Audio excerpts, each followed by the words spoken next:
Okay, so activities and text question हमने देख लिए थे.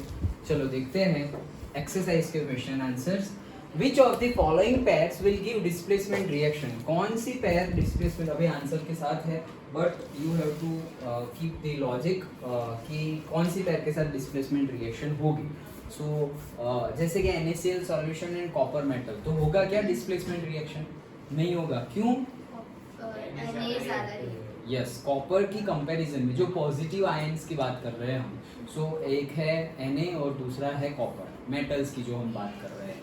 सो जो सोडियम मेटल है that is more reactive then the copper, that's why वो ज़्यादा रिएक्टिव है और कॉपर कम रिएक्टिव है. तो कम रिएक्टिव वाला ज़्यादा रिएक्टिव मेटल को डिस्प्लेस नहीं कर सकता, दैट इज द रीजन. तो पहले नहीं होगा. दूसरा MgCl2 एंड एल्यूमिनियम, तो वो भी नहीं होगा. क्यों?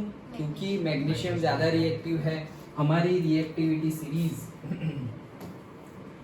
रिएक्टिविटी सीरीज के अकॉर्डिंगली से कानो कार मांगे अल्ट्रा ज़ेन फरारी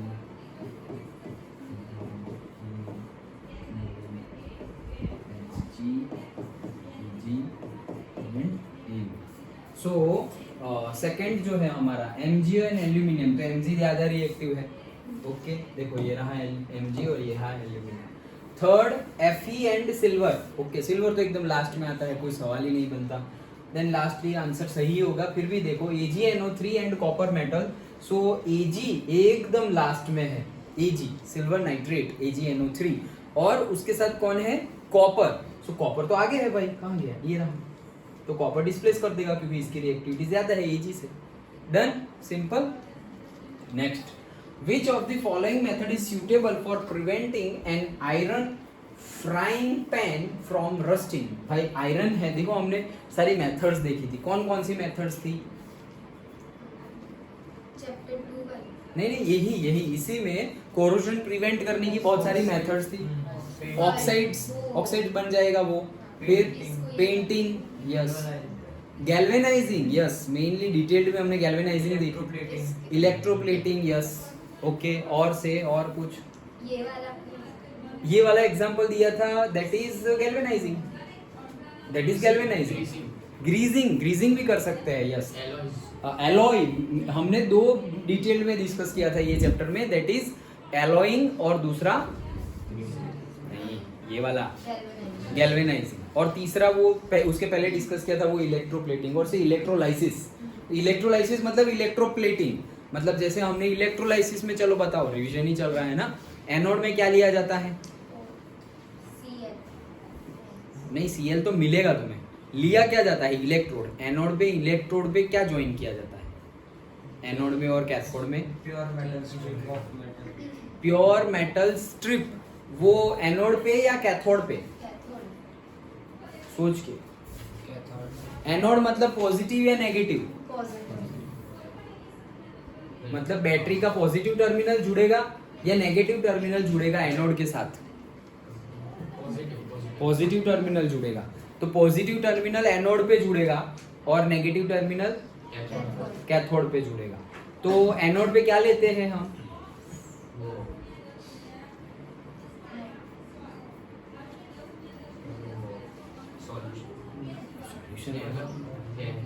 मतलब 2 चीजें हैं ना हमारे पास, एक तो है इम्प्योर मेटल और दूसरा है प्योर मेटल. सो इम्प्योर, जो इम्प्योरिटीज वाला मेटल था, वो एनोड पे लेंगे या कैथोड पे लेंगे, या फिर प्योर मेटल, जो प्योर मेटल की थिन स्ट्रिप जो हम लेते थे, वो एक इलेक्ट्रोड पे लेते थे. तो कहाँ कौन सा लेंगे?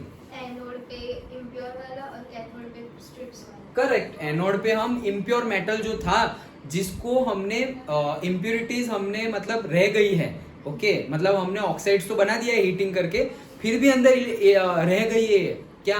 Impurities, that is gang. Okay, तो क्यों? क्योंकि पहले हमने क्या क्या किया, देखो हमारे पास एक तो सबसे पहले इम्प्योर ओर्स है. ओर्स ऑब्वियसली उसमें गैंग्स होंगे. अब ओर्स से तुम ऑक्साइड आ रहे हो, वो मेथड कौन सी है? नहीं, हाँ, वो क्या है? वो तो नहीं है, लेकिन कॉन्सेंट्रेशन ऑफ ओर्स मतलब क्या? ये तो रिवीजन है. कॉन्सेंट्रेशन ऑफ ओर्स मतलब व्हाट? नहीं तो concentration of ore मतलब presence of pure metal with the gang, मतलब कितना mineral present है gang के साथ। गैंग के साथ नहीं, गैंग के बगैर। हाँ मतलब gang के बिना। हाँ मतलब जो हमारा ओर्स है, ओर को रिफाइन करना, मतलब ओर में से इम्प्योरिटीज को निकाल देना, वो था कॉन्सेंट्रेशन ऑफ ओर्स। याद आया जो मैंने बोला था कि हमारे सिलेबस में नहीं है, सिर्फ इतना ही याद रखना है कि कॉन्सेंट्रेशन ऑफ ओर्स मतलब क्या, ओर्स में से इम्प्योरिटीज गैंग्स को रिमूव कर देना, that is concentration of ores. Done. तो कॉन्सेंट्रेशन ऑफ ओर्स हमने कर दिया, मतलब इम्प्योरिटीज हमने, देखो ये पूरा एक ही सवाल से सब रिवीजन में घुस गया, तो वही करना है actually. So concentration of ores वो निकल गया, ओके मतलब इम्प्योरिटीज निकल गई उसमें, फिर भी 100% इम्प्योरिटीज नहीं निकली है। तो अब हम उसको ऑक्साइड्स में कन्वर्ट करेंगे। तो ऑक्साइड्स में कन्वर्ट करने के मेथड को क्या बोलते हैं? ऑक्सीडेशन।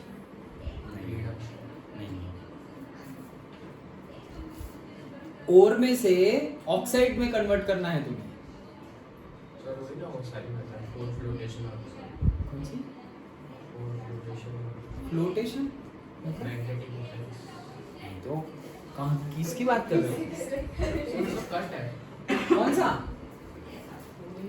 कौन सा कट? सारे मेटल होगा तो कट होगा ना। है। कौन सा वाला? ore flotation मेथड, फिर magnetic effects वाली मेथड, फिर केमिकल रिएक्शन वाली उसके अंदर क्या सारे मेटल्स। अभी 10th में नहीं है ये सब। ये कट है सर। हाँ है ही नहीं। सर स्कूल में करवाया है। नहीं तो बुक में बुक खोल के देखो।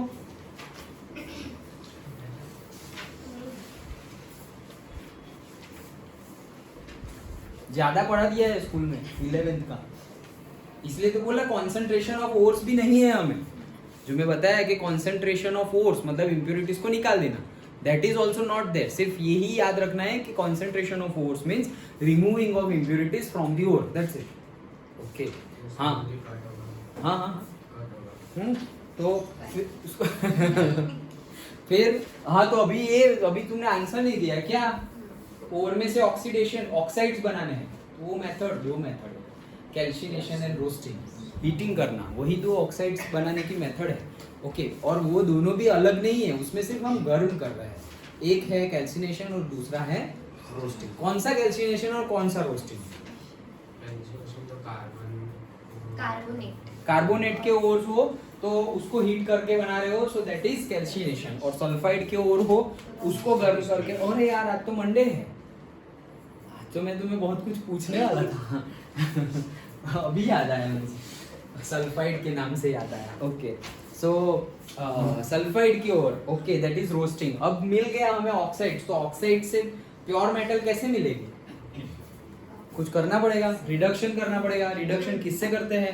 कार्बन। कार्बन से। क्यों कार्बन से ही करते हैं? क्योंकि वो रेड्यूसिंग, वो वेरी गुड रिड्यूसिंग एजेंट है, मतलब दूसरे का रिडक्शन कर देता है। खुद का ऑक्सीडेशन मतलब खुद ऑक्सीजन के साथ ऐसे अटैच हो जाता है और दूसरे का रिडक्शन कर देता है। करेक्ट। ऐसे भी मेटल्स है जो कार्बन भी जिसका रिडक्शन कर सकता नहीं है, वो कौन से मेटल है? ऊपर वाले। ऊपर वाले Hydrogen। करेक्ट। हाँ सो अब उनका रिडक्शन कैसे करेंगे? इलेक्ट्रोलाइटिक। सो उनके लिए पर्टिकुलरली हम ये इलेक्ट्रोलाइसिस प्रोसेस और इलेक्ट्रोलाइटिक रिडक्शन ये हमने देखा, जिसके लिए तुम बोले कि एनोड पे हमें लेना है इम्प्योर मेटल्स, कैथोड पे लेना है प्योर मेटल की थिन स्ट्रिप, और फिर इम्प्योरिटीज कहाँ जाएगी और अंदर सॉल्यूशन लेना है किसका? जो वो सॉल्यूशन को इलेक्ट्रोलाइटिक सॉल्यूशन बोलते हैं, और जो मेटल हम इम्प्योर से प्योर करनी है उसी का सॉल्यूबल एक्वियस सॉल्यूशन होना चाहिए उसी मेटल का। जैसे कि तुम इम्प्योर सोडियम में से प्योर सोडियम निकालने जा रहे हो तो फिर सपोज सोडियम क्लोराइड ले लिया। ओके इम्प्योर कैल्शियम में से प्योर कैल्शियम बनाना जा रहे हो तो तुमने कैल्शियम क्लोराइड ले लिया। समझ में आ रहा है? उसका ऐसा होना चाहिए। अब वो जो इम्प्योरिटीज है वो इम्प्योरिटीज अंदर डिसॉल्व हो जाएगी। जो सॉल्यूबल हो सकती है वो सॉल्यूशन के अंदर क्या हो जाएगी? डिसॉल्व हो जाएगी। वो डिसॉल्व हो गई, ओके चलो मान लिया। और जो डिसॉल्व ना हो सके वो कहाँ जाएगी?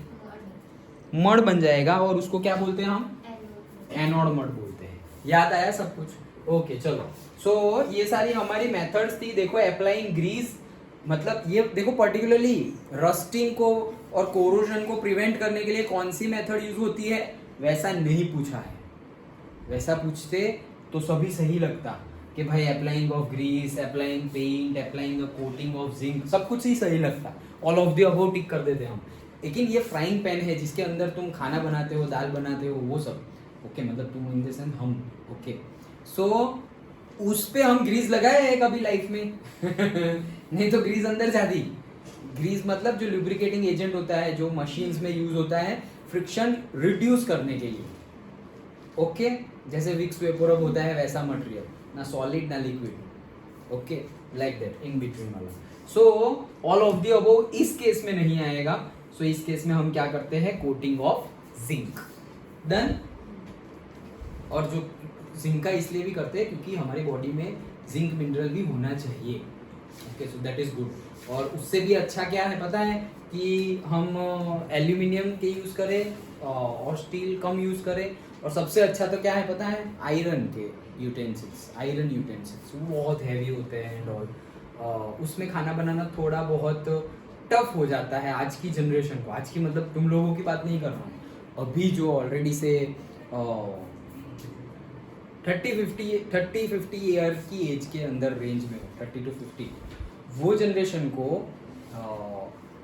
ये पुराने जो यूटेंसिल्स हैं वो यूज़ करने का मतलब वो they are not habituated okay. हाँ हमारे पेरेंट्स हैबिचुएटेड है तो वो लोग नहीं कर सकते। सो क्यों, क्योंकि बहुत ज़्यादा हैवी है एंड ऑल। और अभी तो फैशन का स्टाइल का ज़माना है ना, तो वो सब आ गया है, फ्राइंग पैन स्टील का, नॉन स्टिक, ये वो सब कुछ।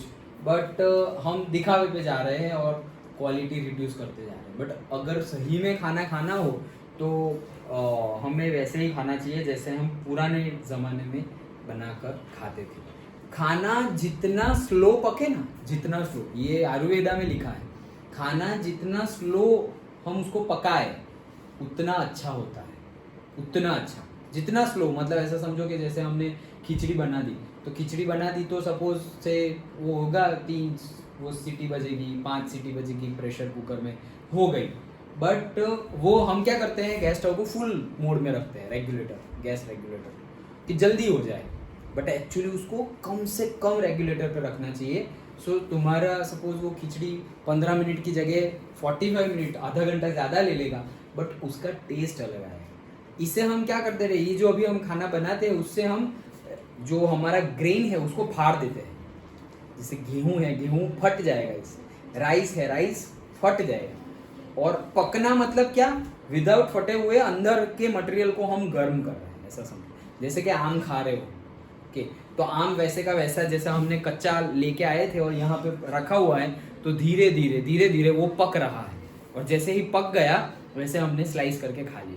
लेकिन अगर यहाँ पर रखा हुआ है, पक गया, और उसको तुम और पकाने के लिए या कुछ भी जोर से दबाने की ट्राई करोगे एंड ऑल, तो वो क्या हो जाएगा, फट जाएगा लाइक दैट। तो आम तो वैसे फटने के बाद भी हम खा लेते हैं, वैसे ही हम राइस और वीट भी खाते हैं, बट वो हेल्थ के लिए उतना बेनिफिशियरी नहीं है जितना वो है ओके। तो इसलिए बोलते हैं ना धीमी आंच पे पकाओ, ऐसे ऐसे बोलते हैं जो कौन, वो शेफ जो होते हैं ओके, प्रोफेशनल्स। सो तो ऐसे करना होता है। बट आज की डेट में तो खाना मतलब क्या, जल्दी जल्दी बनाओ, खाना खा, बनाने में भी जल्दी, खाने में भी जल्दी, और ख़त्म हो। एक काम है तो एक काम ख़त्म हो जाए। It's not like that. Food की वजह से ही हमें एनर्जी मिलती है और एनर्जी की वजह से ही हम जिंदा हैं ओके। सो वहाँ ज़्यादा कॉन्सेंट्रेट करने की ज़रूरत है, वेदर वी आर से वॉट एवर जेंडर, मेल और फीमेल।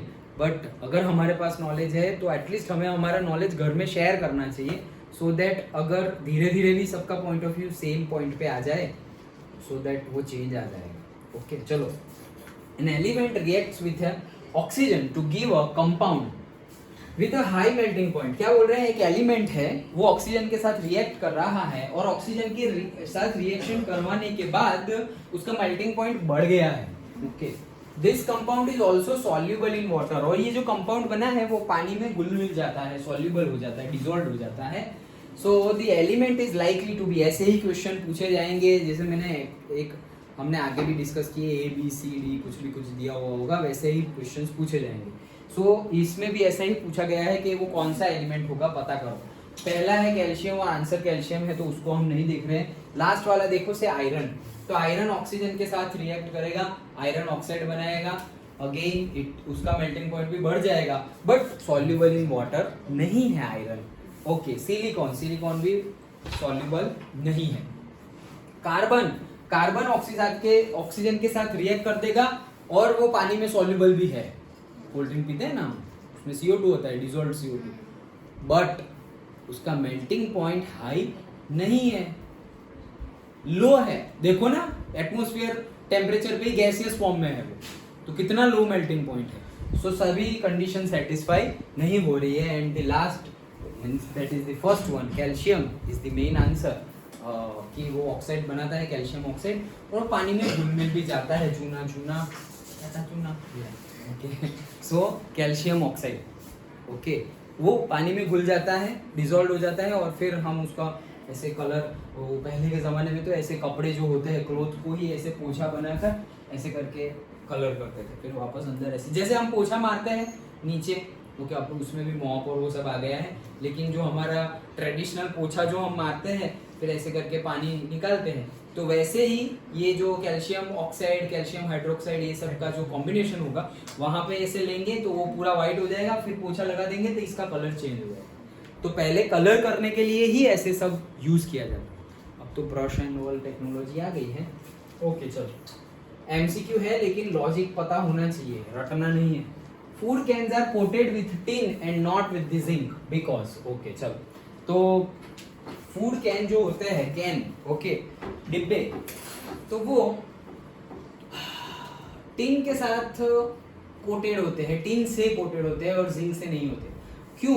क्योंकि जिंक कॉस्टलियर है टिन से, इतना भी कुछ ऐसा कॉस्टलियर नहीं है। Okay, zinc has a higher melting point than tin. ये मतलब यहाँ पर भी ऐसा नहीं है कि यही सही है, मतलब सेम जैसा हम मान सकते हैं।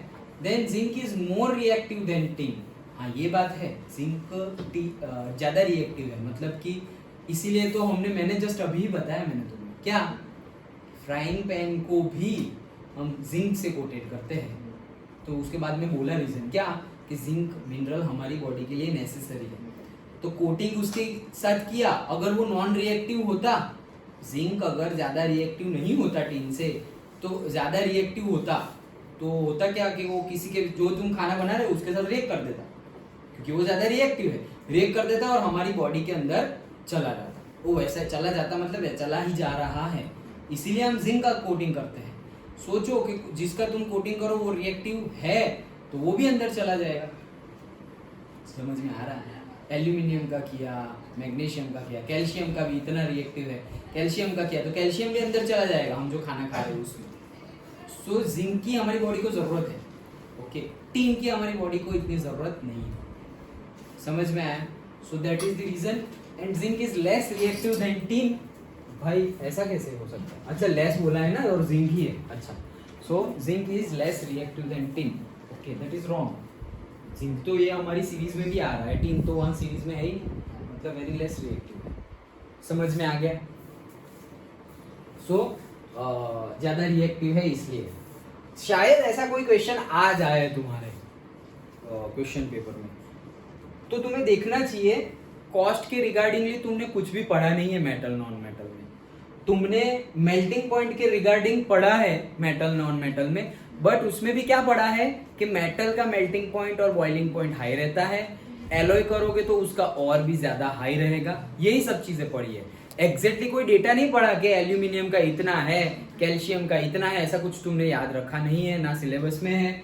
और रिएक्टिविटी का कंसेप्ट तुमने पढ़ा है, तो तुम्हें इतना तो आइडिया आ जाना चाहिए कि ये क्वेश्चन किसके ऊपर बेस्ड है, रिएक्टिविटी सीरीज के ऊपर बेस्ड है। वो याद हो तो तुम इजीली आंसर दे सकते हो। अदरवाइज हम सोचते ही रह जाएंगे, अच्छा चलो शायद ये भी रख रहा है कि जिंक इज कॉस्टलियर, ये भी रीजन हो सकता है। तो रीजन हो सकता है मतलब तुम पढ़े हो एक्चुअली, सपोज चलो ये रीजन भी सही है, लेकिन क्या हम चैप्टर में पढ़े हैं उसके कॉस्टिंग के बारे में? नहीं पढ़े हैं। ओके, तो पहले आइडिया ऑप्शन देखो, तो पहले आइडिया लगाओ कि हमने चैप्टर में इसके रिलेटेड पढ़ा भी है या नहीं पढ़ा है। डन? ओके, जो क्वेश्चन पूछ रहा है शायद तुम आंसर जो दे रहे हो वो सही होगा, बट हमारे सिलेबस के अकॉर्डिंगली वो सही नहीं। अंडरस्टूड? ओके।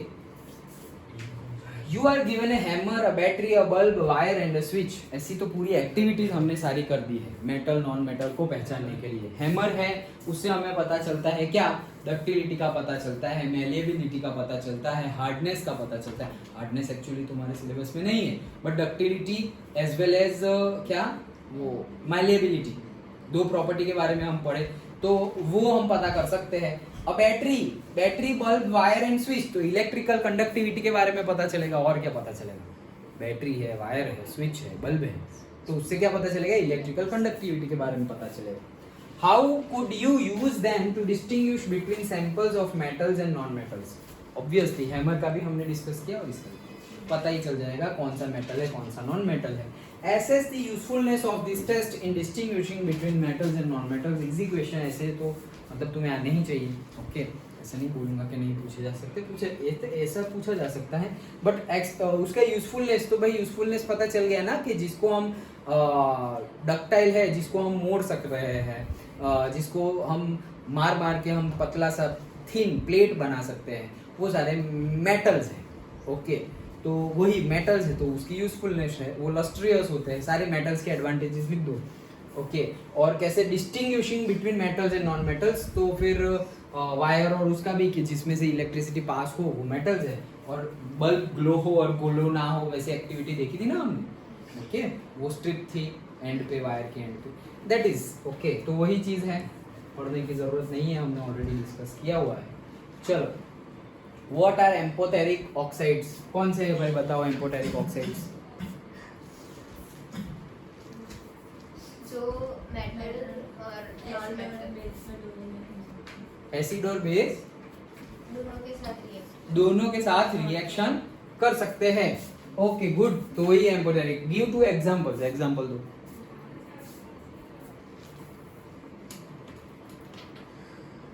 अब तो आंसर ही नहीं है। बोलो। Very good, aluminium, very good. Okay, aluminium oxide और जेडाइन ऑक्साइड, हाँ सिर्फ नहीं। ओके, सो से एक हमारा है Al2O3 और दूसरा है सपोज जेडाइन, दो ले लिए, ये पेन की। ओके चलो, सो देखो HCl के साथ करते हैं, HCl, तो HCl के साथ करेंगे तो क्या मिलेगा वो तो तुम बताओ अब जल्दी। ये बेस के साथ कर दिया, बोलो चलो जल्दी, एसिड और बेस दोनों के साथ, तभी 3 मार्क मिलेंगे। AlCl3 प्लस H2 मिलेगा। AlCl3 plus H2, yes H2 ही मिलेगा। यहाँ पे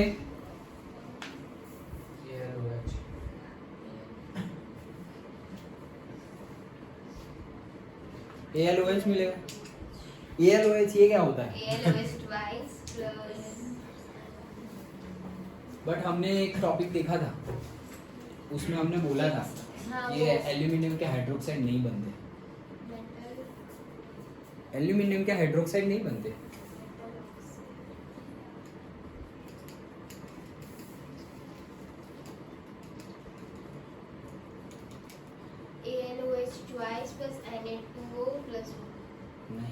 AlOH ट्वाइस, वही तो बोल रहा हूँ कि एल्यूमिनियम का हाइड्रोक्साइड बनता ही नहीं है, हमने देखा था, डिस्कस किया था हमने।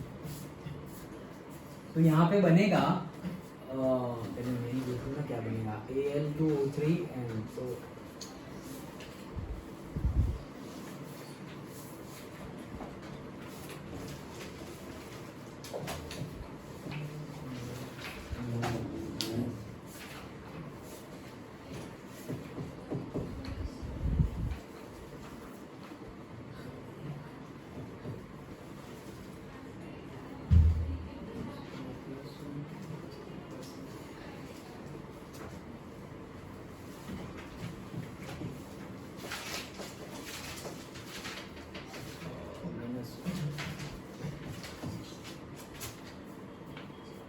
ये बनेगा Na2AlOH5। ओके Na2 देखो कैसे, Al के कितने होते हैं +3, Na के कितने होते हैं +1, वैसे 2 लिए हैं तो कितने हो गए 5, 3 और 5, और OH के -1 होता है तो वो -5। समझ में आया? समझ में आया? ओके, और ये भी बन सकता है NaClOH4, इसका +3, इसका +1 +4 और इसका -4। समझ में आ रहा है? Sure? Done? Okay.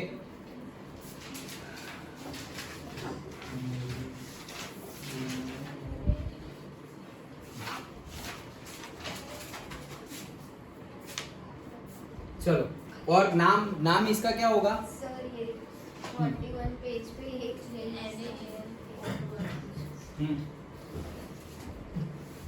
NaAlO2, Na+1, ये तो O2 है ना, सोडियम एल्यूमिनेट है तो Na एल्यूमिनेट हाइड्रोक्साइड बनेगा नहीं, हाँ यस, तो ये बन जाएगा कि H2O वापस निकल जाएगा, यस। सो La2, हाँ बस यही, तो यही दोनों रिएक्शन लिख दो जो बुक में लिखी हुई है। Done? Okay, so Na2 NaAl +3 +1 +4 and O2। Done? तो -2 और उसके 2 तो -4 हो गए। ओके, तो ये तो हमारा क्या बन गया? सोडियम एल्यूमिनेट, याद है ना? सोडियम एल्यूमिनेट, और वैसे ही जिंक का बनाते थे हम, याद है? हाँ। ओके, तो ये NaAlO2, क्यों? देखो पहले ये बनेगा, ये जो मैं बोल रहा हूँ वो भी तुम लिख सकते हो कि पहले ये बना, अब उसमें भी मैंने अभी बोला ना कि एल्यूमिनियम का हाइड्रोक्साइड बनता ही नहीं है, तो फिर यहाँ से वापस इसका फर्दर से हीटिंग करेंगे सिर्फ, तो H2 अलग हो जाएगा एंड ये बन जाएगा NaAlO2। यस, तो directly we can put this, otherwise तुमने यहाँ तक लिखा है तो भी गलत नहीं है, ये एग्जांपल लिखा है तो भी गलत नहीं है, प्लस इसका आगे रिएक्शन होगा तो वो H2O रिलीज कर देगा और फिर हमें सोडियम एल्यूमिनेट मिलेगा। डन? बट बुक में हमारे पास एग्जांपल गिवन ही है तो वही एग्जांपल हम यूज करेंगे। डन? तो क्या क्या एग्जांपल दिखाओगे? एल्यूमिनियम ऑक्साइड का HCl के साथ, NaOH के साथ, और फिर सेम वे जिंक ऑक्साइड का। ओके, तो जिंक ऑक्साइड का भी किसके साथ? HCl के साथ और NaOH के साथ। डन? ओके, चलो, तो यहाँ पे सोडियम जिंकेट मिलेगा।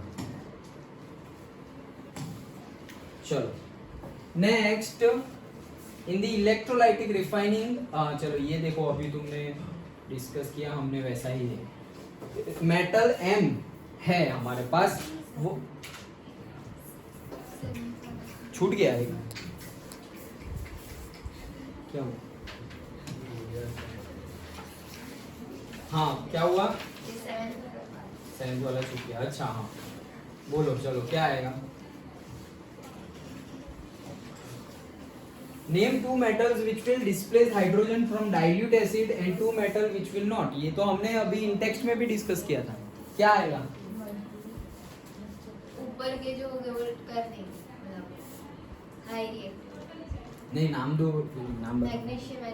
मैग्नीशियम और एल्यूमिनियम डाइल्यूट HCl नहीं, कुछ भी, कोई भी एसिड हो तो डाइल्यूट एसिड को मैग्नीशियम एल्यूमिनियम कर देंगे। ओके, और कौन से नहीं करेंगे? Copper, silver. हाँ, दो बस, दैट्स इट। सो कॉपर बता दो, सिल्वर बता दो, गोल्ड बता दो, मर्क्यूरी भी बता दो। Okay, done? करेक्ट है, यस। नेक्स्ट देखो, electrolytic refining of metal M। Metal M का इलेक्ट्रोलाइटिक रिफाइनिंग करना है, so what would you take as an anode, cathode and the electrolyte? चलो ये तो अभी डिस्कस किया, बताओ।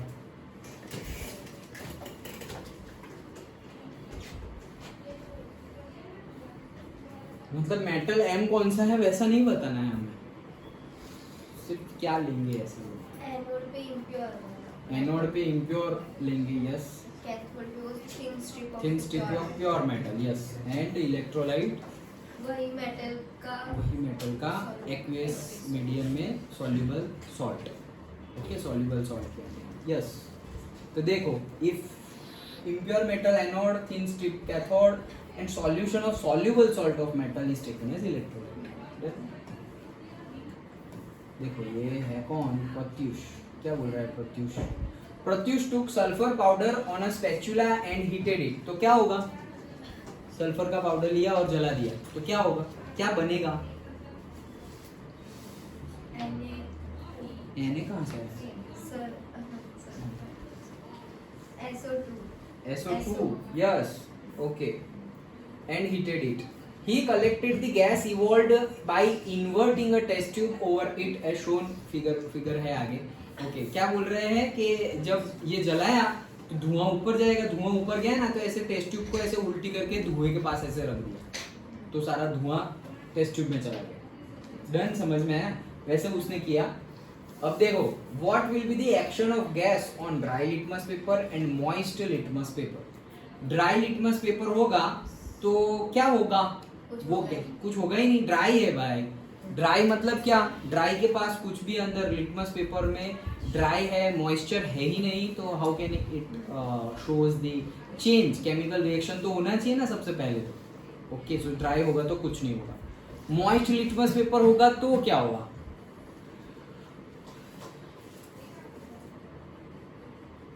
बोलो. और उससे गैस तो करो. मॉइस्ट लिटमस पेपर होगा तो क्या होगा?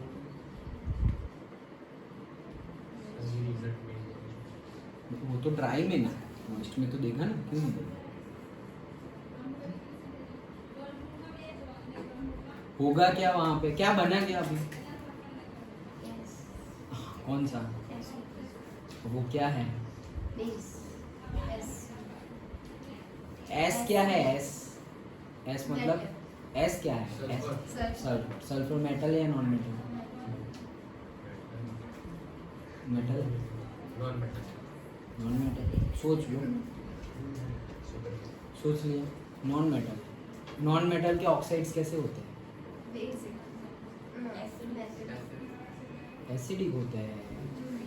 ओके. समझ में आ गया. तो क्या बताएगा? अब ये एसिडिक है तो क्या लिटमस पेपर पे क्या शो करेगा? अब तो बोलो. पूरा क्वेश्चन आंसर तो आ गया. Acid turns blue litmus to red. हाँ. Base turns तो ये red. एसिडी है. बस बेस का छोड़ दो. ये एसिडी है तो वो क्या करेगा? मॉइस्ट वाले ब्लू लिटमस पेपर को रेड लिटमस में कन्वर्ट कर देगा. That is the answer. Okay. Balance chemical equation लिखो. लिख सकते हो. लिख ही सकोगे ना? बोलो. चलो. लिखना क्या है? S + O2. SO2 SO3 भी बन सकता है, SO2 भी बन सकता है. देखो ऐसे उल्टा कर दिया और फिर जलाया. देखो there will be no effect. Litmus, dry litmus, moist में हमने बोला वैसे. कहाँ गया? Blue litmus paper changes its colour to red. Okay. क्योंकि वो एसिड है. Done. Then balance chemical equation S + O2 SO2 and SO2 plus H2 है. ये H2 कहाँ से आ गया? मॉइस्ट है इसलिए. Yes. So H2SO3 sulphurous acid. Okay. State 2 ways to prevent rusting of iron. बोलो चलो. पेंटिंग. यस. पेंटिंग, कोटिंग, बहुत सारी है. Greasing, galvanising, electrolysis. Okay. Done. Allowing. What type of oxides are formed when non-metals combine with oxygen? कौन से oxide बनेंगे? अभी तो बोला तुम लोगों ने.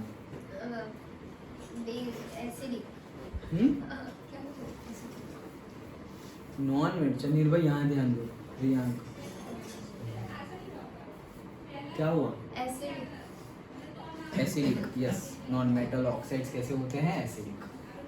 जैसे कि SO2 SO3 CO2 Cl2O7 like that. Because Cl2O7 मतलब Cl2 तो मतलब -2 और O7. ओके. तो O7 मतलब देखो Cl2O7 मतलब दोनों ही कौन है? नॉन मेटल है. दोनों ही. वैसे तो सारे में ऐसा ही है बट Cl2O7 तो कॉम्बिनेशन कैसे बनेगा? सो चलो यहाँ पे पता हो कैटायन कौन है और एनायन कौन है. Cl2O7 में कैटायन कौन है और एनायन कौन है?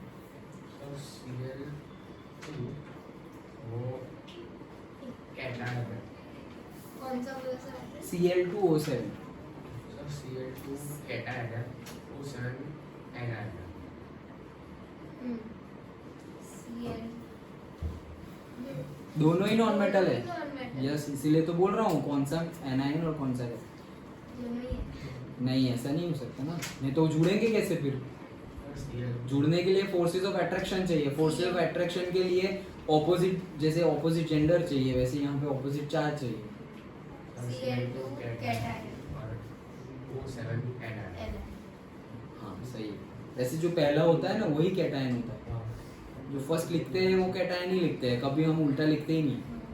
ओके, तो Cl2 कैटायन है, मतलब क्या?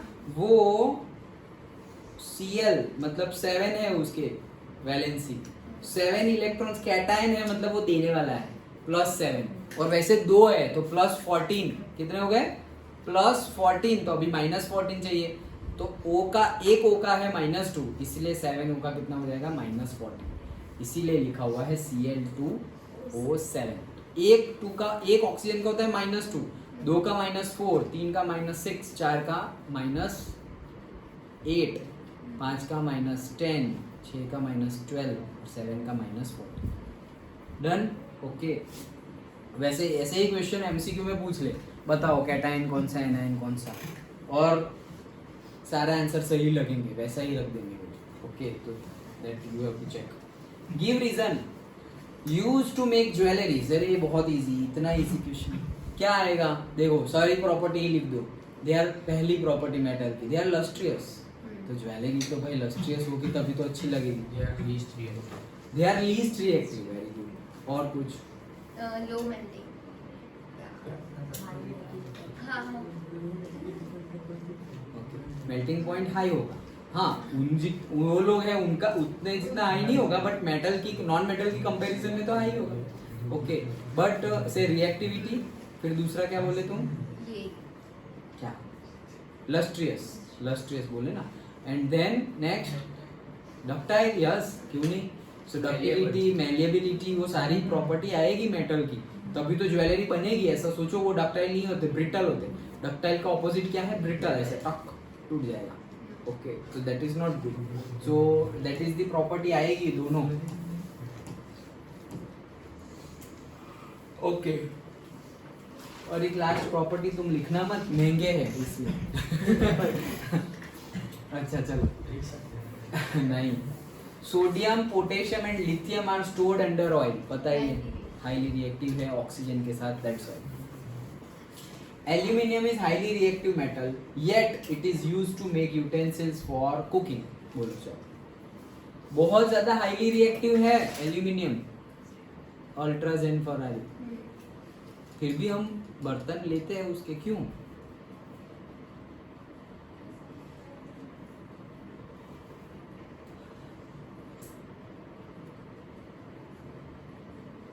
क्यों? एक तो बताओ क्या? गुड कंडक्टर ऑफ हीट है वो, करेक्ट। तो हमें गर्म करना है ना भाई, प्रेशर कुकर हम लोखंड का ले आएंगे तो फिर कितना टाइम लगेगा गर्म होने में, हमें तो सब काम जल्दी करना है। हाँ, गुड कंडक्टर ऑफ हीट। और कुछ? और कुछ? एक और बहुत इजी है, वो क्या? इट इज वेरी चीप, सस्ता है। जब प्लेन बनते हैं एल्यूमिनियम, प्लेन, क्यों? सस्ता है, और प्लेन भी बनता है, मतलब क्या? हल्का है, हल्का भी है। ओके, मास, उसका वेट हल्का है, चीप है दूसरे मेटल्स की कंपैरिजन में। Okay, good conductor of heat है। देन से रिएक्टिव तो है ही, हमने बोला ही। ओके, दैट्स इट, ये सारे ही लिख दो। Aluminium is highly reactive, it reacts with oxygen and, हाँ, वो ऑक्साइड का लेयर बना देगा तो ज़्यादा कोरोजन तो होने वाला नहीं है। ओके, एल्यूमिनियम ऑक्साइड बन जाएगा, so this layer, protective layer. लेकिन ये सब कुकिंग में कहाँ ले आए तुम?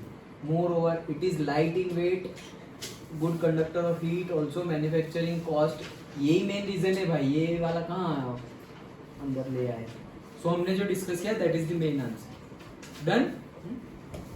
Carbonate and sulfides ore are usually converted into oxides during the process of extraction. तो उसका क्या? हाँ सही बात है, तो क्या करें? Carbonate and sulfide ores are usually converted into oxide during the process. अच्छा मतलब क्यों ऐसा पूछना चाह रहे हैं शायद? क्यों ऐसा कर रहे हैं हम? क्योंकि इसलिए हम ऐसा कर रहे हैं कि उनके ऑक्साइड्स में से मेटल निकालना इजियर है. डायरेक्ट कार्बोनेट ओर और से सल्फाइड ओर में से प्योर मेटल एक्सट्रैक्ट करना is not impossible, but it is tedious as well as costly activity. Okay, time consuming and costly activity, but whereas to convert them into oxides and after वो oxides का reduction करना, that is very easy. That's all. Simple. Okay, तो वही reason लिख देना है.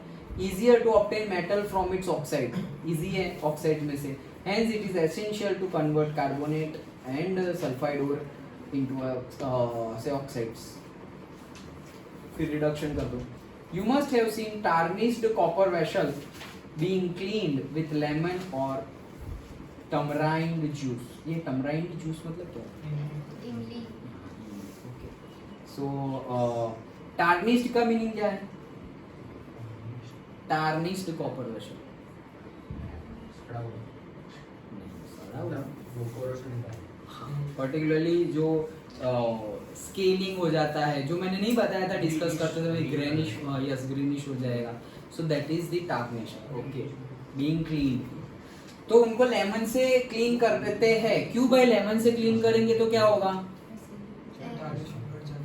Explain. हाँ, tarnishing हट जाएगा. Explain why these sour substances are effective cleaning the vessel. क्यों? सर वो स्टैच्यू ऑफ लिबर्टी है, मुझे वीडियो हो गया मैंने नहीं देखी, बट वो है तो कॉपर मेटल की, हो ही सकती है. ओरिजिनल कॉपर यूज किया होगा तो हो जाएगी. आई हैव नॉट ये प्लेस. बाकी जाएंगे और बुलेट. चलो. हाँ, so you must have seen. हाँ तो बताओ ना, टार्निशन चला जाएगा क्लीन करेंगे तो. क्यों चला जाएगा? थोड़ा logic बिठाओ.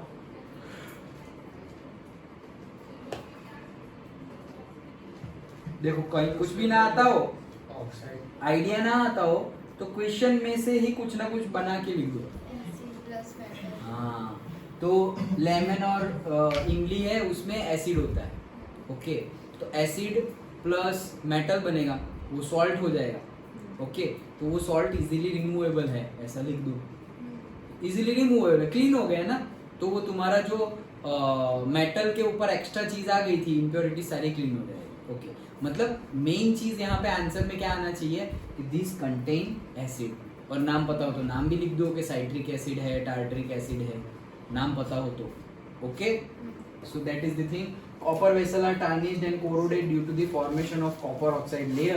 The green coating on the copper vessel is due to the formation of that particular oxides.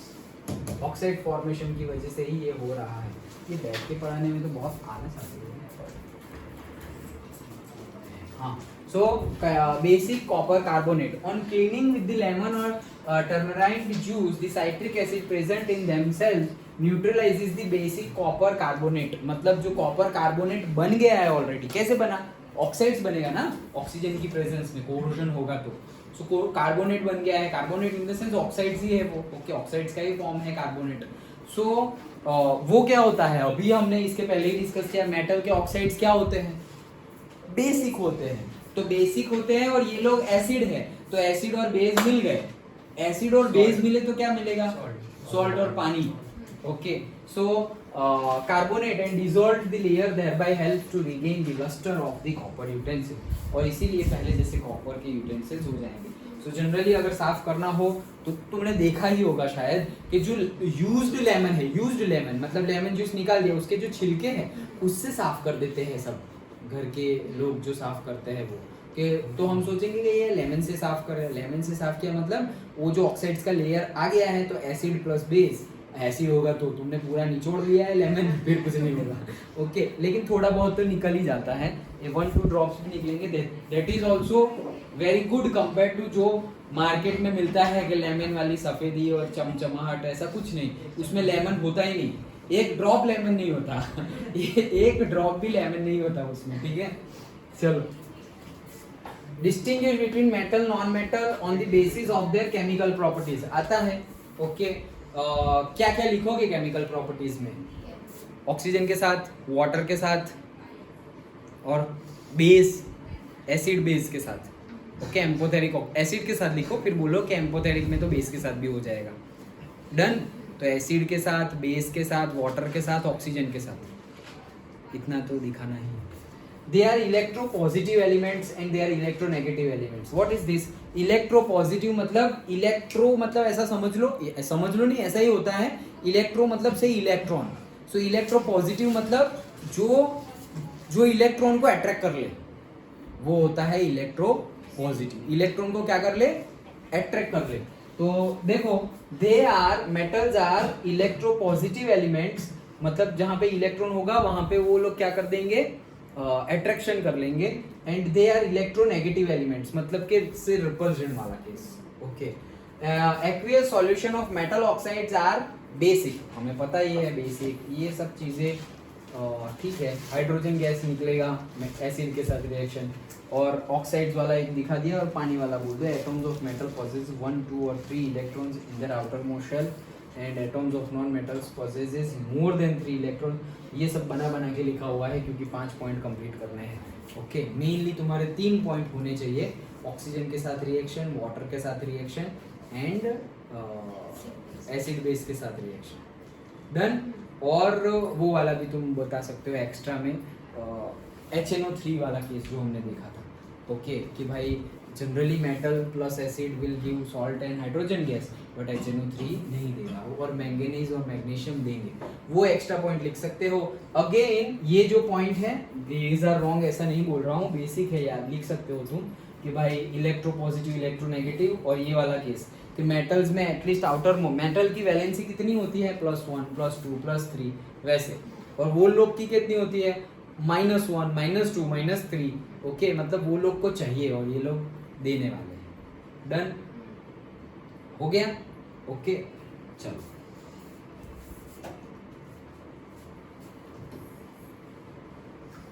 A man went, बस इतना ही हुआ है, इतना ही हुआ है। तुम लोग पढ़ो, चलो बुक में से पढ़ो, दिशा पढ़ो। A man went door to door posing as a goldsmith. He promised to bring back the glitter of a gold. Sir, इस वक्त अच्छा, कौन पढ़े? सुफियान पढ़ो। A man went door to door posing as a goldsmith. हाँ, full stop रखना। क्या बोला ये कि एक बंदा है डोर टू डोर जा रहा है, घर से घर, एक घर से दूसरे घर, क्या करने जा रहा है? नहीं, गोल्ड बेचने, गोल्ड स्मिथ मतलब वो गोल्ड को, ऑर्नामेंट्स को रिपेयर कर देगा और फिर से उसको लस्ट्रियस कर देगा and all, okay. That is gold smith ही बताया था ना मैंने, दैट इज गोल्ड स्मिथ। मारेगा, गर्म करेगा, उसको शेप दे सकता है, लाइक दैट। हाँ, He promised to bring back the glitter of old and dull gold ornaments. An unsuspecting lady gave a set of gold bangles to him, हाँ। which he dipped in a particular solution. तो क्या बोल रहे हैं कि वो क्या बोल रहा है कि वो क्या कर सकता है? वो बोल रहा है कि जो पुराने डल हो गए होंगे, वो jewellery of gold and silver, silver की तो बात नहीं, गोल्ड की बात कर रहे हैं, व्हाटएवर। सो वो जो ज्वेलरी है, वो ज्वेलरी को नए जैसा कर देगा, पहले जैसा लस्ट्रियस कर देगा। तो उसके पास कोई सॉल्यूशन है, उसके अंदर वो डिप करेगा और वो डिप करने के बाद वो नया का नया हो जाएगा, ऐसा बोल रहे हैं, ओके। तो चलो पढ़ो आगे। The bangles sparkled like new, but their weight was reduced drastically. हाँ, मतलब क्या, वो एक अनसस्पेक्टिंग लेडी, मतलब कि दूसरे के ऊपर मतलब शंका नहीं कर रही है, विश्वास कर दिया कि हाँ तुम पे विश्वास है, और दे दिया, उसको दे दिया। तो क्या हुआ, उसने ऐसे लस्ट्रियस, ऐसे अपने जो उसके पास जो लिक्विड है वो लिक्विड में डाला और निकाल लिया। तो उसका जो लस्ट्रियस प्रॉपर्टी है वो तो आ गई, लेकिन उसका वेट, उसका मास किसका? ज्वेलरी का, वो ड्रास्टिकली रिड्यूस हो गया। हाँ फिर The lady was upset, but after a futile argument, the man beat a hasty retreat. Can you play the हाँ. Can you play the detective to find out the nature of the solution he had used? अच्छा, तो क्या बोल रहे हैं कि अब हल्का हो गया, उसको पता चल गया कि चीटिंग हुई है उसके साथ, तो झगड़ा होने लगा। ओके, झगड़ा होने लगा, लेकिन फिर लास्ट में रिट्रीट बोल दिया है ना कि झगड़ा मतलब दे आर्ग्यूड, दोनों आर्ग्यू करने लगे, लेकिन फिर कौन किसने रिट्रीट दिया से वो वेंडर जो था, जो गोल्ड स्मिथ था, ओके, उसने क्या किया कि अच्छा चलो छोड़ो अभी, मतलब वो पीछे हट कर गया, मुड़ गया, रिट्रीट मतलब मुड़ के जाने लगा, मैं भाग गया इन शॉर्ट। ओके, कि चीटिंग तो की है उसने, तो वो भाग गया। अब क्वेश्चन हमें क्या है कि तुम डिटेक्टिव का रोल प्ले करो, मतलब तुम डिटेक्टिव हो, अब तुम अच्छा हाँ क्या हुआ आपके साथ, ओह कुछ गड़बड़ है दया।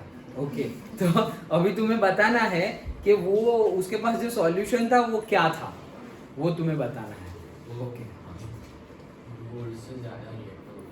पहली बात तो अभी जो आंसर याद रखना, तुम पहला क्वेश्चन तो यही माइंड में आना चाहिए, गोल्ड तो रिएक्टिव ही नहीं है, तो डल क्यों हो जाता है? डल क्यों हो जाता है? जैसे नया परचेज किया वैसा ही लगना चाहिए। तो कॉपर और वो सब भी तो हाँ reactive होते होंगे क्या? ये गोल्ड है, इसके अंदर दूसरी मेटल भी होगी। हाँ अगर प्योर तो नहीं है ना। 24 कैरेट तो है नहीं, 18 कैरेट 22 कैरेट तो दूसरी मेटल भी होगी। चलो मान लो दूसरी मेटल, करेक्ट, रीजन करेक्ट है, दूसरी मेटल है तो उसका लस्टर प्रॉपर्टी जो है वो थोड़ा कम हो जाएगा, फिर भी ये तो बहुत ज़्यादा डल हो जाता है। दूसरा एक रीज़न क्या है पता है? दूसरा एक रीज़न ये है इम्प्योरिटीज़। तो इम्प्योरिटीज़ कहाँ से आ गई? लाए तब तो नहीं थे, अब जो हम धूल मिट्टी ऐसे ओपनली ज्वेलरी रहेगी तो धूल मिट्टी ऑक्सीजन मॉइस्चर उसकी वजह से भी वो चिपकती जाएगी। तो एक्चुअली ज्वेलरी को हम सपोज मंथ में एक बार, पूरे मंथ में सिर्फ एक बार भी तुम नेचुरली अगर तुम धो दो अच्छे पानी से, थोड़ा बहुत शैम्पू साबुन लगाना हो तो लगा लो, कुछ होगा नहीं। क्यों? क्योंकि वो थोड़ा रिएक्टिव है। गोल्ड तो इतना रिएक्टिव है ही नहीं, लास्ट ही आता है ना, हमने देखा ना HgAgAu। ओके, तो रिएक्टिव है नहीं, तो फिर वो सोप क्या करेगा? उसको पकड़ लेगा। किसको पकड़ लेगा? डर्ट को पकड़ लेगा। सोप सॉल्यूशन शैम्पू, वो हम शैम्पू करते हैं, हमने सोप लगाया बॉडी पे, तो क्या करते हैं? वो डर्ट को पकड़ लेता है सोप। ओके, वो देखना है हमें, सोप फॉर्मेशन 4th चैप्टर में है, नेक्स्ट चैप्टर में है। ओके, सो वो डर्ट को पकड़ लेगा और फिर निकल जाएगा, तो ऐसी डर्ट सारी निकल जाएगी। सो हम सिंपली सोप सॉल्यूशन से भी हमारी ज्वेलरी को पहले जैसा लस्ट्रियस बना सकते हैं। तो एक्चुअली इम्प्योरिटीज ही है और ज़्यादातर धूल मिट्टी वही सब होता है। अगर तुमने नहाने के समय भी पहन के रखी है तो ये एक्टिविटी करने की ज़रूरत नहीं है। जैसे मैंने पहन के ही रखता हूँ, निकालूँ तो फिर हाँ धोना पड़ेगा। अदरवाइज जब हम बॉडी पर अगर सोप और लगाए शैम्पू लगाए तो वही पानी अगर जा रहा है तो धूल मिट्टी वैसे ही साफ हो जाएगी। ओके, हाँ चलो, हाँ बोलो आंसर। उसमें जो भी सॉल्यूशन लिया होगा हाँ। गोल्ड से ज़्यादा रिएक्टिव होगा, गोल्ड से ज़्यादा रिएक्टिव होगा तो क्या होगा? तो फिर वो डिस्प्लेस कर देंगे। डिस्प्लेस कर देगा, सही बात है, गोल्ड को डिस्प्लेस कर तो देगा, डिस्प्लेस हो जाएगा ना, पूरा ही डिस्प्लेस हो जाएगा। फिर गोल्ड ही नहीं मिलेगा। वैसे लॉजिक सही है, लेकिन ये भी लॉजिक सही है, फिर तो पूरा डिस्प्लेस कर दे, फिर गोल्ड आएगा ही नहीं। यहाँ पर तो सिर्फ मास ही रिड्यूस हुआ है, गोल्ड तो गोल्ड दिख रहा है कि गोल्ड है। ऐसा नहीं कि सपोज गोल्ड के बदले कॉपर सल्फेट लिया था तो कॉपर आ गया, ओके, तो कॉपर का कलर दिखने लगा, ऐसा नहीं है। ओके, गोल्ड तो दिख ही रहा है लेकिन उसका मास कम हो गया। सो इसका आंसर एक्चुअली हमने जब हम चैप्टर कंप्लीट कर रहे थे तब हमने नहीं देखा, ये तुम्हारा एक्स्ट्रा बॉक्स जो है वो पढ़ना है। There is a solution called aqua regia. Okay, so उसके अंदर इसका आंसर है, इसमें लिखना है क्या? इसमें थोड़ा कट हो गया है, बट जितना लिखा हुआ है वो मैं बता रहा हूँ, नहीं तो बुक में से ही पढ़ते हैं ना गाँव। ये भी बुक का ही आंसर है। यस, सो एक्वा रिजिया जो है यहाँ पे गलत लिखा है शायद, रेगुलर लिखा है। Okay, so aqua regia is a freshly prepared mixture of concentrated hydrochloric acid and a concentrated nitric acid in the ratio of 3:1। मतलब एक्वा रिजिया क्या है? Aqua regia is nothing but a solution. किस चीज का solution है? Freshly prepared, नया नया अभी अभी बनाया हुआ, सपोज लेटेस्ट बनाया हुआ 2 एसिड्स है उसमें। कौन कौन से? हाइड्रोक्लोरिक एसिड और नाइट्रिक एसिड HNO3 और HCl, और दोनों ही स्ट्रॉन्ग एसिड है। ओके, एंड उसको लिया जाता है 3:1 के रेशियो में। मतलब अगर तुमने 30 ml लिया है HCl तो 10 ml लेना है नाइट्रिक एसिड। 100 ml लिया हुआ है HCl तो कितना है? 3:1 है ना। सो 300 लिया है सपोज HCl तो 100 ml लेना है HNO3। 3:1 के रेशियो में लेना है। It can dissolve gold even though neither of these acids can do so alone। तो वो क्या कर देगा कि गोल्ड को डिसॉल्व कर देगा, मतलब थोड़ा मटेरियल निकाल देगा। थोड़ा डिसॉल्व हो गया ना तो मटेरियल, जैसे इतनी थिकनेस थी तो थिकनेस कम हो गई, फिर भी जो दिखाई दे रही है वो तो थिकनेस ही है। ऐसा समझो ये मेरी उंगली है। ओके, तो ये उंगली तुम्हें यहाँ से दिख रही है, सपोज ये पूरा हाथ दिख रहा है, लेकिन ये हाथ की थिकनेस कितनी है थोड़ी दिख रही है। अब मैं ऐसा करूँगा फिर तुम्हें पता चलेगा अरे सर इतना ही है 1 सेंटीमीटर। ओके, लेकिन ऐसा देख रहे हैं तो तुम्हें पता नहीं है कि ये जो तुम्हें दिख रहा है वो अंदर कितना जा रहा है, 1 सेंटीमीटर, 2 सेंटीमीटर, 5 सेंटीमीटर। सपोज तुम्हें नहीं दिख रहा है, तुम्हें पता ही नहीं कि ये हैंड की सरफेस है। ओके, तो वो थिकनेस पता नहीं चलती, तो थिकनेस रिमूव कर रहा है, मतलब कि इतना गोल्ड है और तो इतना गोल्ड है, ऐसा समझो। अभी तुम वो साइड से देख रहे हो तो तुम्हें शाइनिंग लस्ट्रियस सरफेस दिख रही है, मैंने डाल दिया एक्वा रिजिया में, अब थिकनेस कम हो गई। क्यों? क्योंकि वो जो थिकनेस थी वो पानी में, वो सॉल्यूशन में चली गई। अभी भी तुम देखोगे तो शाइनिंग लस्ट्रियस ही लगेगा, लेकिन डिसॉल्व हो गया ज्यादा वहां पे। मतलब क्या, इसका मास सपोज पहले ऐसा समझो 10 तोला था तो अब 5 तोला हो गया। ओके, मतलब से 100 ग्राम था तो 50 ग्राम हो गया, तो 50 ग्राम वो सॉल्यूशन में चला गया। डन, समझ में आ गया। That is the aqua regia, and aqua regia is a highly corrosive and fuming liquid. वो बहुत ही ज्यादा हाईली कोरोसिव है और फ्यूमिंग है, फ्यूम्स निकलते रहते हैं क्योंकि अंदर एसिड है ना, तो फ्यूम्स तो निकलेंगे ही। It is one of the few reagents that is able to dissolve gold and platinum. तो एक ऐसे रिएजेंट है, ये कोई एलिमेंट नहीं है, बनाया हुआ सॉल्यूशन है। सो ऐसा है ये कि बहुत ऐसे कम है जिसके अंदर गोल्ड और प्लेटिनम क्या हो जाते हैं, डिसॉल्व हो जाते हैं। अच्छा बताओ, ये कर तो लिया उसने, क्वेश्चन का आंसर समझ में आ गया? ओके, अब उसके सॉल्यूशन जो उसका एक्वा रिजिया है उसमें तो गोल्ड चला गया, अब क्या करेगा वो उसका? अब कैसे निकालेगा वो? अब एसिड है, दो एसिड है अंदर और ये हमारा गोल्ड है, तो अलग कैसे करेगा? ऐसा समझो कि HCl के साथ गोल्ड जुड़ गया है। ओके, सो क्या बन जाएगा? क्या बन जाएगा? HCl के साथ गोल्ड जुड़ गया तो क्या बन जाएगा? Ag तो सिल्वर होता है। हाँ, AuCl2 बन जाएगा। डन। अभी AuCl2 में से तो Au तुम आसानी से निकाल दोगे, AuCl2 तो मिल गया तुम्हें। अब सोचो AuCl2 वही ले लो तुम, इलेक्ट्रोलाइटिक सॉल्यूशन, और एक इम्प्योर गोल्ड ले लो। अब भी प्योर गोल्ड ले लो, इलेक्ट्रोलाइसिस चालू करो। डन। तो इसके अंदर इलेक्ट्रोलाइटिक सॉल्यूशन है, उसके अंदर भी गोल्ड है, और तुम इसकी हेल्प से तुम इम्प्योर का प्योर गोल्ड बना सकते हो। अदरवाइज अगेन, अब तो तुम्हारे पास है, अब तो तुम AuCl2 है, अब डाल लो copper. Copper is more reactive, तो कॉपर क्लोराइड बन जाएगा और तुम्हारा गोल्ड साइड पे मिल जाएगा। समझ में आ गया? ओके, और भी कुछ क्वेश्चन पूछ रहा था, क्या पूछ रहा था कि हाँ, यही पूछ रहा था कि HCl के साथ रिएक्ट करवा दिया, HNO3 के साथ रिएक्ट हो गया तो क्या होगा? जल्दी रे, नहीं, क्यों नहीं होगा? नहीं होगा,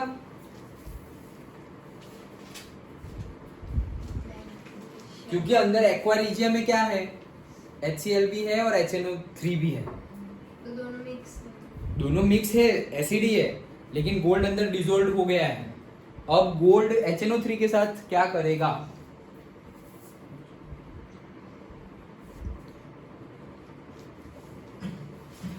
जल्दी नहीं करेगा, वो बोला तो सही। क्यों नहीं करेगा? क्योंकि हमने देखा ना, दो ही मेटल है जो HNO3 को साथ रिएक्ट करती है, that is magnesium and manganese. भाई हम गोल्ड की बात कर रहे हैं तो मेटल ही, तो वो करेगा ही नहीं रिएक्ट। समझ में आ गया? दोनों मिक्स है, लेकिन मिक्स में भी प्रोपोर्शन तो होगा ना, वो Cl के साथ ही, जैसे ऐसा समझो कि समूह लग्न चल रहा है, फिर भी हम तो जाएंगे जहां पे हमारा कपल होगा ना ओके, भले ही सारे भरे पड़े हो। डन। तो है तो मिक्स ही, लेकिन फिर भी कनेक्शन किसके साथ बैठेगा, जैसे कि AuCl2 बन गया, राइट। ओके, तो क्यों AuCl2 ही बना? AuCl2 देखो, AuCl2 बनने के लिए भी ऐसे ही नहीं बन जाएगा, उसके लिए मेहनत करनी पड़ेगी, different chemical reactivity, chemical reactions करनी पड़ेगी। क्यों ऐसे ही नहीं बन जाएगा? ऐसे ही नहीं बनेगा, hydrogen is more reactive then Au, so Au ऐसे ही थोड़ी डिस्प्लेस कर देगा हाइड्रोजन को, समझ में आ रहा है? HCl है तो Au हाइड्रोजन को ऐसे ही थोड़ी डिस्प्लेस कर देगा। Done. So different chemical process से उसमें से क्लोरीन को पहले हटाना पड़ेगा, और फिर सपोज वो क्लोरीन किसके साथ जुड़ गया, हमारे इसके साथ, गोल्ड के साथ। डायरेक्टली हम जो केमिकल रिएक्शन देख रहे हैं कि भाई metal plus HCl that will directly react with the H को रिमूव कर देगा, तो वैसा होगा नहीं। क्यों? क्योंकि हाइड्रोजन की रिएक्टिविटी ज्यादा है गोल्ड से, तो वो डिस्प्लेस कर ही नहीं सकता ना, समझ में आ रहा है ना? ओके, चलो क्या बोल रहे हैं, give reason why copper is used to make hot water tanks and not steel and alloy. Okay, तो ऑब्वियसली देखो वो आयुर्वेदिक रीजन यहाँ पे नहीं देना है okay, so copper does not react with the cold and hot water nor it reacts with the steel, मतलब copper react ही नहीं करता है। ओके, वेयर स्टील जो है वो एलॉय है। ओके, तो वो जैसे जैसे टेम्परेचर बढ़ेगा ना, वैसे वैसे उसकी रिएक्टिविटी बढ़ती जाएगी, किसकी? स्टील की, और कोरोजन होने के भी चांसेस है एट हाई टेम्परेचर। टेम्परेचर बढ़ेगा वैसे स्टील को, हमने बोला ना प्योर स्टील होगा तो वो रेजिस्टेंस नहीं लगेगा, मतलब कोरोजन रेजिस्टेंस होगा वो, सो कोरोजन नहीं लगेगा। बट अगर टेम्परेचर बढ़ा दिया तो कोरोजन उसके ऊपर भी लगना स्टार्ट हो जाएगा। So but still is an alloy and iron react with the steam of water, so iron तो रिएक्ट करता है and it is slowly corroded, therefore copper is used. Okay, temperature का नहीं लिखा बट तुम लिखना टेम्परेचर, क्योंकि अदरवाइज तो सिंपली तो तुम भाई स्टील के बर्तन में पानी रखोगे तो ऐसा नहीं कि कोरोजन हो जाएगा। ओके, एट हाई टेम्परेचर वो रिएक्ट करेगा, अदरवाइज स्टील भी नहीं, तो हम स्टील बनाते ही क्यों? स्टील थोड़ी कोई एलिमेंट है, ये तो हमने बनाया, एलॉय है, तो अगर कोई प्रॉफिट नहीं होता तो हम ऐसे थोड़ी कोरोजन वाला चीज बना देते। सो टेम्परेचर का पॉइंट लिखना। डन। ओके, सो यही पूरा है, कोई आगे आगे है कुछ? So this is the concept, understood. So इसी के साथ हमारा चैप्टर कंप्लीट होता है, मेटल्स एंड नॉन मेटल्स। इस सैटरडे इसका टेस्ट है, coming Saturday. Okay, metals and non metals का अच्छे से पढ़ लेना, समझ में आ गया सब कुछ, और अभी भी डाउट हो तो सैटरडे तक, फ्राइडे तक पूछ लेना। डन।